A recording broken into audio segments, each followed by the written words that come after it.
morning. This is Dr. Kempton with the Dr. Kempton Show.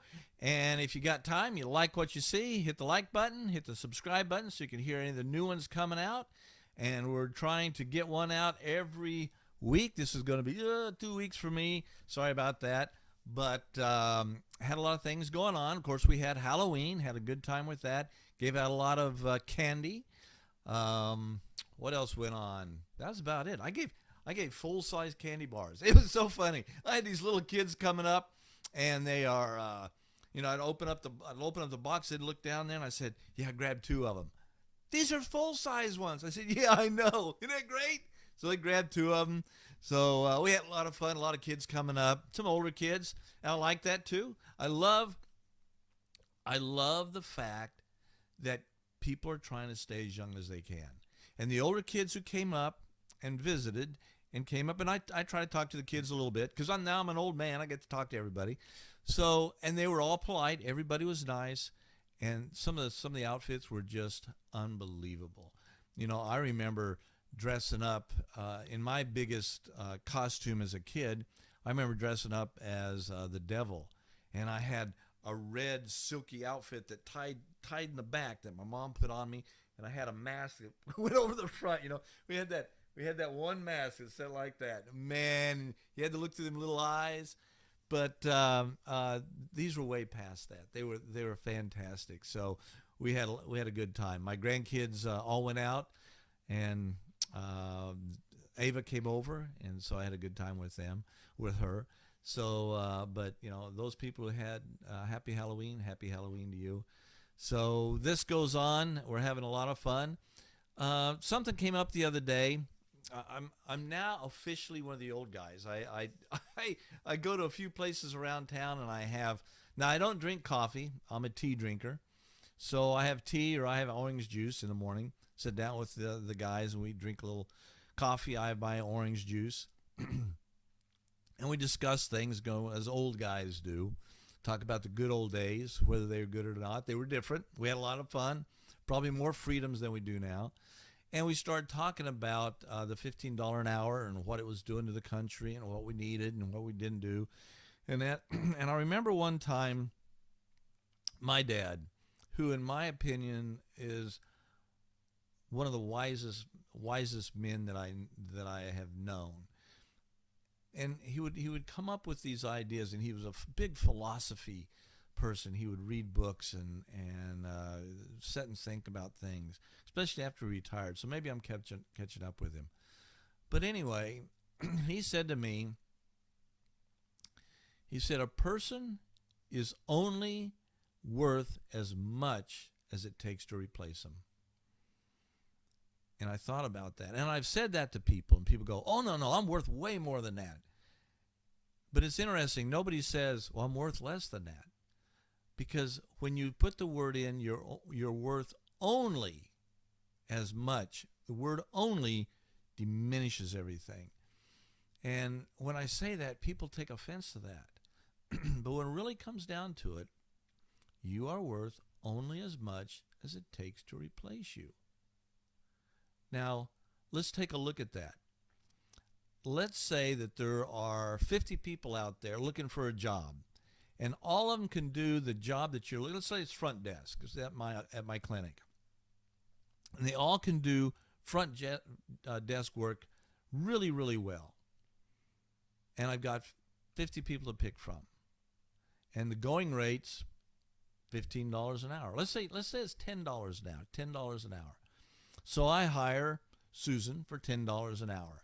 She's the first one that comes in the door. I like the way she smiles. She's articulate. She does everything I want her to do. And I'm done looking. Maybe I take a look at three or four other people. They're not quite up to her standards that she's shown me. So I hire Susan. I pay her $10 an hour.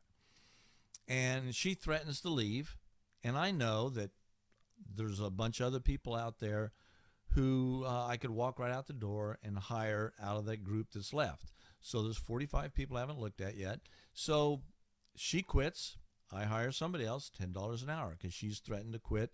And right now she's worth $10 an hour because that's what it costs to replace her, because she's only worked for me for 2 weeks. She hadn't got into the point where we're learning things. So now let's say I hire Carol. Carol's working for me, and she's worked for me for, let's say, a year. And I'm crazy enough that I haven't paid her but $10 an hour. And she threatens to leave. Well, she's worth more than $10 an hour.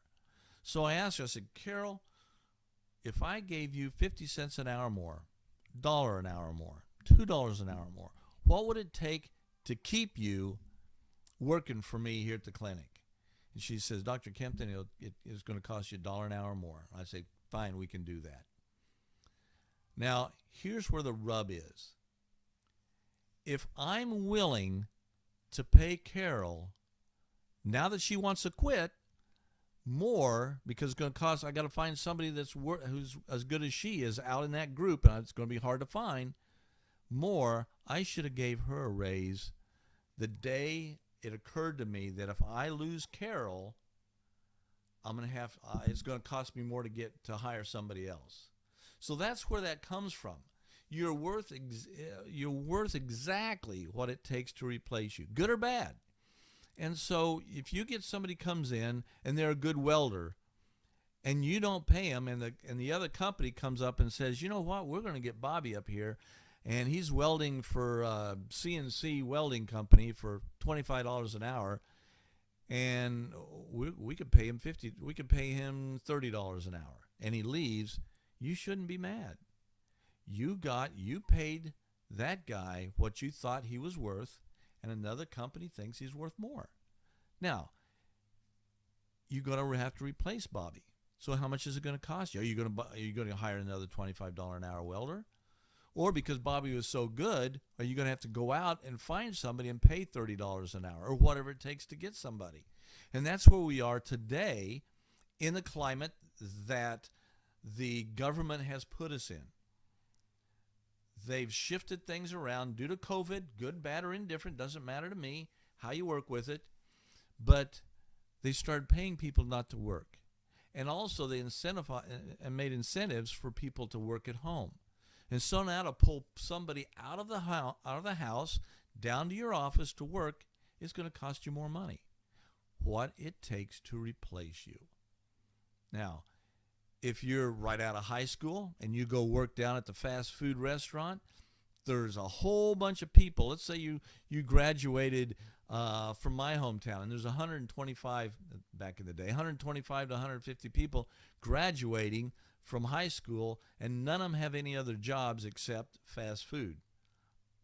I can pay $8, $7, $10, whatever the going rate is, to bring the next guy in. And if you don't work out, I can get rid of you, hire somebody else just like you, like the old joke used to be about the kids. You know, old Bill Cosby, I made you, I can make another one just like you. So it goes kind of to that. So you are worth whatever it takes to replace you. The secret is to make yourself irreplaceable. I had a lady come into my clinic one time, and she worked for the bank, and she said, they're paying me whatever it was. And she said, I'd like to have a raise. I said, well, then make yourself irreplaceable. How do I do that? I said, make the job yours. You make the job yours so nobody else can come in and replace you. They got to give you a raise because you're irreplaceable. And so we sat down and we talked about it. And I said, the next time somebody says, you know what? I don't want to count the money tonight. I said, you count the money. I said, I'll do it. I'll count the money. So you start counting the money, or you count the drawer. And I said, the way to make it yours is, instead of stacking the ones and fives or however, 1, 5, 10, 20, 50, $100, I said, figure out a different way to do it. Count it different. Make it something different. Make it easier for you. Don't necessarily do what the previous guy did, because that means all they got to do is find somebody who's going to duplicate what that person did. Make it your job.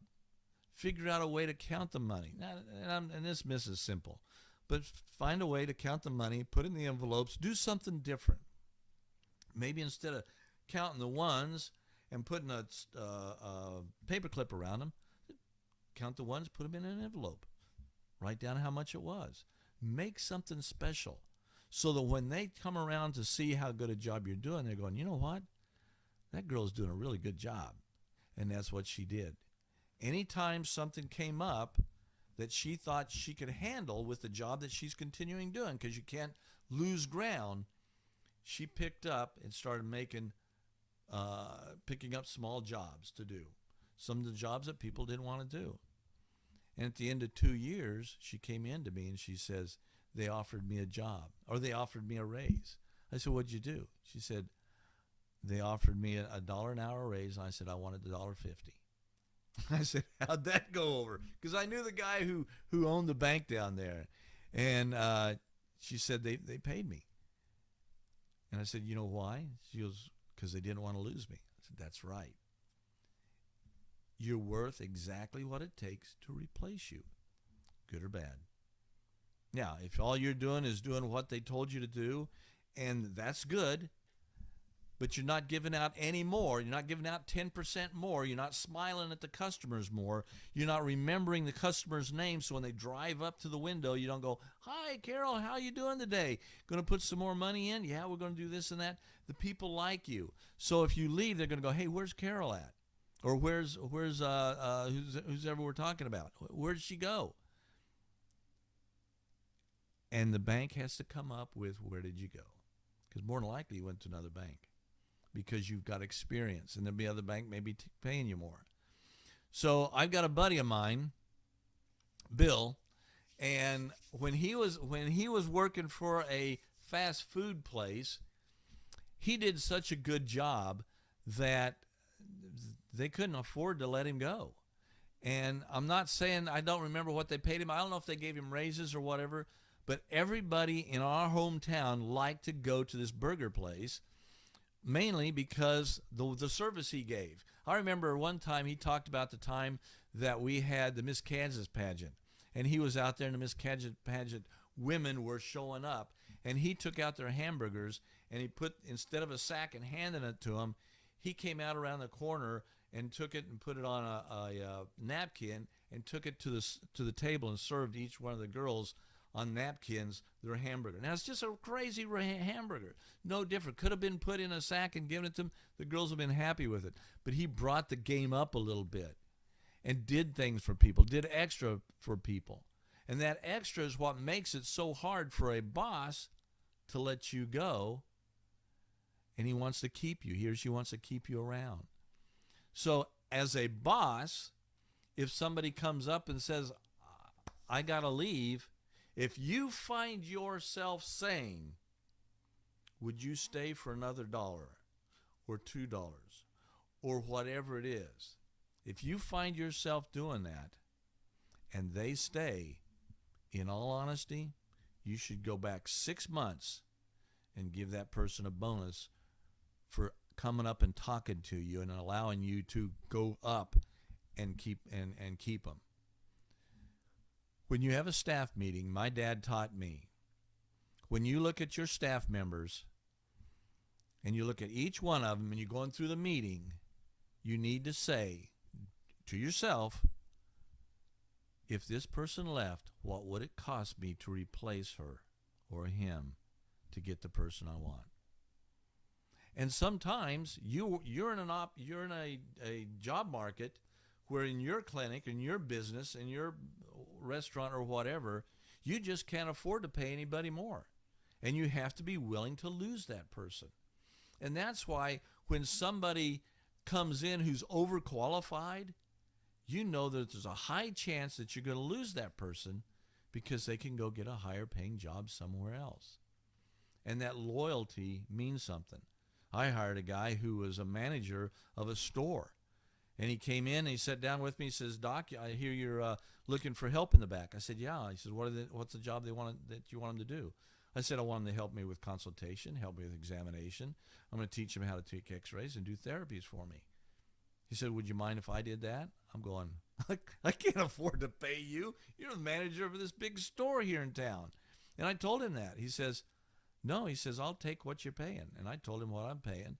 And I could see him think. I said, I'll tell you what, if you come and you promise me that you'll stay for 1 year, I'll give you a raise every 6 months if you make it worth my while to keep you. Now, even the raise every 6 months wasn't going to even come close to keeping him from the store that he just left. And I asked him, I said, where are you leaving? He says, I want a place where I have very little or no stress. And I love the way you work here. I love the way you talk to patients. And he was a patient of mine. He says, I really want to work here. He stayed with me for about 2.5, 3 years. One of the best guys I ever had working for me. And I enjoyed paying him. And we got well together. And when he left because his wife got a job in another city, and they doubled her pay. What am I going to, I can't tell him no. I said, my gosh. I said, you got to leave. And he was kind of heartbroken about it. And I appreciate the fact that he worked for me. But as an employee, make yourself invaluable, and you'll be worth the raises that come along because they can't afford to replace you. As a boss, make sure that you give the environment that allows the person to come in and they get loyalty, they get friendship, they get all the bells and whistles, and they get your attention, because that's worth some other things other than money. Money's not going to keep everybody. And then during the staff meetings, you look at your people and say, if that person left, what would it cost to replace them? And then if you increase your I can't say the word. If you can increase the value of yourself as an employee, then as an employer, you make sure that you value them and are paying them what you value them. We don't have to sit down and go, it's mandatory that we have a minimum wage of $15 an hour. Why 15? Why not 25? Why not 50? Why not 150? Are you going to try to tell me paying the guy who spins a sign out in front of a pizza place should make as much money as a welder who's been there for 25, 30 years? Absolutely not. The worth is not there. What's it take to replace that guy spinning the sign? What's it take to replace the welder who's been with you for 50 or 20 years? That's how you market the market on how much a person is worth. So just like my dad said, you are worth exactly what it takes to replace you. The unhidden part of that is you're worth every good dime, but you're not worth a dime more. And that seems kind of hard to say, but as an employer, I happily pay the people that keep them. That's what you got to do. And as an employee, and I did this, you got to make yourself so hard to replace that they don't want you to go. And that's how you start to make the climb.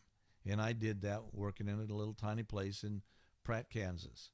So you're worth exactly what it takes to replace you. That's why grandparents and parents and children are irreplaceable. Hug them tight. Love you. Take care. This is Dr. Kempton with the Dr. Kempton Show. Till next week, I'm out of here.